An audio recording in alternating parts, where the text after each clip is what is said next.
অনেকদিন পর একটু আজকে সাজগোজ করতে বসলাম, তো আমিও সাজতে বসলাম। নেল পালিশ দিতে মেয়েও বলছে, মেয়েকে দিয়ে দিলাম। অ্যাকচুয়ালি আজকে একটা বিয়েতে ইনভাইট আছে, যদিও অনেক দিন হয়ে গেছে বিয়েতে গিয়েছি যে।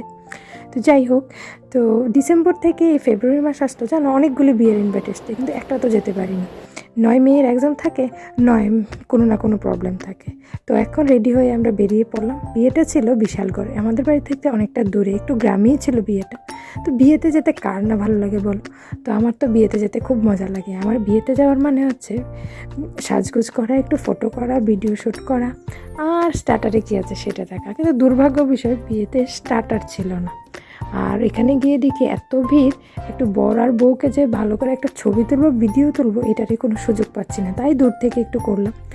যাওয়ার কিছুক্ষণের মধ্যেই বলছে আমাদেরকে খেয়ে নিতে। তো খাওয়ার পর্বটা সেরে নিলাম, বেশ খালি আছে, তো বেশি দেরি করলাম না। তো খাওয়ার পরে দেখলাম যে বোনরাও এখানে ইনভাইট, বড় বোনরা। তো বড় বোন যে আমার ফুল ক্লাসমেটরাও এখানে ইনভাইট, তো ওদের সাথে একটা ফটোশ্যুট করে নিলাম। এখন বাড়ি ফিরছি, দেখো চারিদিকে শুধু রাবার বাগান।